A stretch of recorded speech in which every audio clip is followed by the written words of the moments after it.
Welcome to Cape of Good Hope. In this video, we are going to discuss about the third chapter of NCERT Class 6, Motion of the Earth.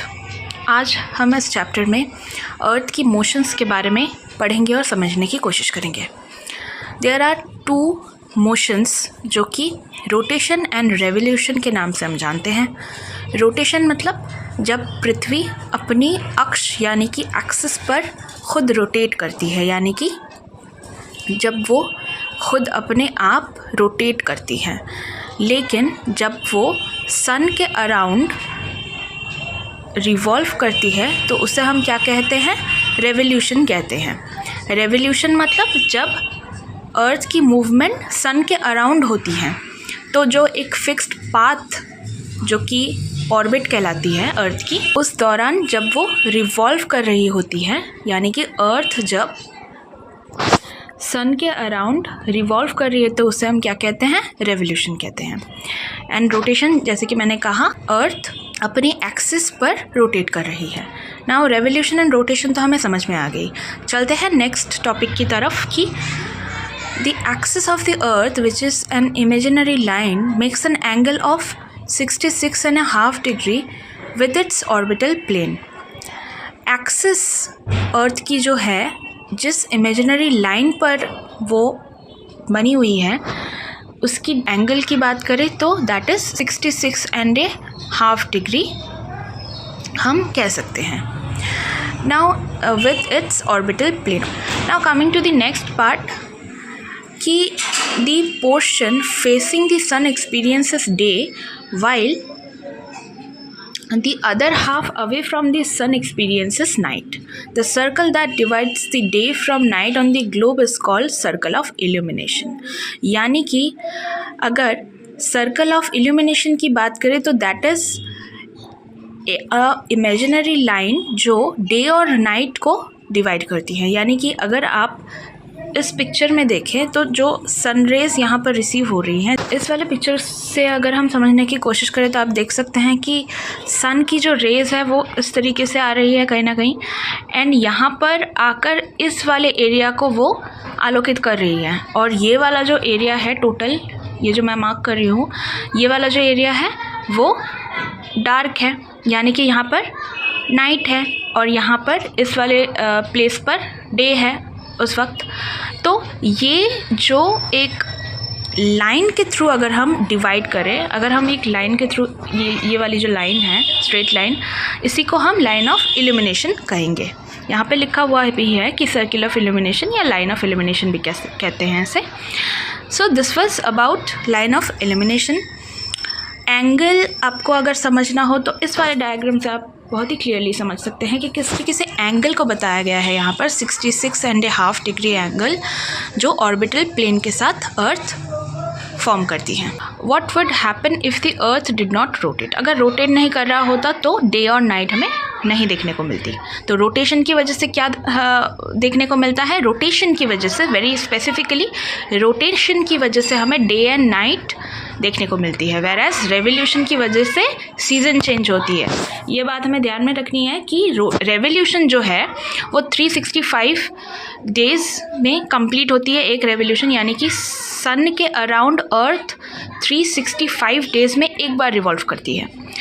तो ये इसकी वजह से क्या होता है, जो रिवॉल्व करती है अर्थ, इसकी वजह से सीज़न चेंज होता है. यानी कि समर, ऑटम, ये जो सारी ही सीजन्स हैं, विंटर, मॉनसून, ये सारी ही सीजन्स हमें रेवोल्यूशन की वजह से देखने को मिलती है. इस वाले डायग्राम से हम क्लियरली समझ सकते हैं कि किस तरीके से जो जितनी भी हमें equinoxes and winter solstice, summer solstice, ये जो सारी कॉन्सेप्ट्स हैं ये देखने को मिलती है just because of the revolution of earth. किस तरीके से, और हाँ, एक और चीज़ जो यहाँ पे याद रखने वाली है दैट इज़ 21 मार्च जो डेट्स हैं, 22 दिसंबर विंटर सॉलिस्टिस, इक्विनॉक्स 23 सितंबर and also 21 March, and then उसके बाद विंटर एंड समर सॉलिस्टिस कब आता है? 21 जून को देखने को हमें मिलती है. तो ये सारी जो फेनोमेनन है ये हमें कम्प्लीटली याद होनी चाहिए, और ये रेवोल्यूशन की वजह से हमें देखने को मिलती है, सीज़न चेंज होता है इसकी वजह से। Now coming to the next part कि लीप ईयर हम किसे कहते हैं। Leap year is a very simple concept कि फरवरी में 29 डेज 4 ईयर्स में एक बार आती है। इसका क्या मतलब हो गया, अगर हम 365 डेज़ को काउंट करें तो मेक इट 1 डे 24 आवर्स को कैलकुलेशन को मिलाने के लिए सरप्लस जो एक डे होता है उसे हम 29 फरवरी को एवरी 4 ईयर्स में एक दिन काउंट करते हैं, उसी को हम तो सच ईयर विथ 366 डेज, उसी को हम लीप ईयर कहते हैं। तो ये आपको समझ में आ गया कि किसे लीप ईयर कहते हैं। लीप ईयर हम सभी को पता ही है and it is very simple concept. चलते हैं नेक्स्ट टॉपिक की तरफ कि it is clear that the earth is going around the sun and it is the elliptical orbit. हम सभी को पता है कि ये इलिप्टिकल ऑर्बिट है। Notice that throughout its orbit the earth is inclined in the same direction, वो same direction में इंक्लाइंड है, ये भी पता होना चाहिए। Now summer, winter, spring and autumn seasons में डिवाइड किया गया है। 4 सीजन्स हमें देखने को मिलती हैं। सीजन चेंज होती हैं रेवोल्यूशन की वजह से, जैसे कि मैंने कहा। Coming to the next portion कि क्या लिखा हुआ है यहाँ पे देखते हैं कि एक आपको हमेशा से ही एक एक्सपेरिमेंट करके आप देख सकते हो, यहाँ पर भी एक एक्सपेरिमेंट दिया गया है। फ़िलहाल हम बात करेंगे 21 जून के बारे में। यहाँ पर जो ये वाला जो पार्ट है इसको आपको एक बार रीड आउट करना है, यहाँ से लेकर यहाँ तक कि क्या लिखा हुआ है देखते हैं एक बार। 21 June, the northern hemisphere tilted towards the sun. The rays of the sun fall directly on the Tropic of Cancer. तो 21 जून को ट्रॉपिक ऑफ कैंसर के ऊपर डायरेक्टली सन रेज रिसीव होती हैं। As a result these areas receive more heat and poles में less heat receive होती है, slanting rays पड़ती हैं। North pole incline towards the sun and the places beyond the Arctic circle experience continuous daylight for about 6 months. Since a large portion of the northern hemisphere is getting light from the sun, it is summer in the regions north of the equator. Longest day, the shortest night at these places occur on 21st June. At this time in the southern hemisphere, all these conditions are reversed. Winter season, there the nights are longer than the days. The position of the earth is called the summer solstice.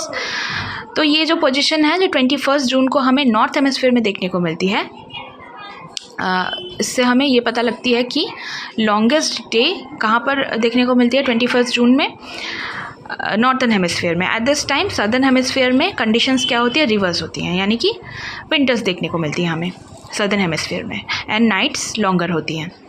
The position the earth is called the summer solstice, यानी कि northern hemisphere में जब summer solstice होगी तो southern hemisphere में हमें winter solstice देखने को मिलेगी, मतलब विंटर का सीज़न हमें देखने को मिलेगा। विंटर सॉलिस्टिस अगर हम नॉर्दर्न हेमिस्फीयर में बात करें तो कब होती है, 22 दिसंबर में हमें विंटर सॉलिस्टिस देखने को मिलती है। अगर ये वाली पोर्शन को आप अच्छे से पढ़ें तो आपको पता चलेगी कि विंटर सॉलिस्टिस 22 दिसंबर में, क्योंकि ट्रॉपिक ऑफ कैप्रिकॉर्न के ऊपर सनरेज डायरेक्टली रिसीव होती है, तो that is why winter solstice देखने को मिलती है 22 दिसंबर।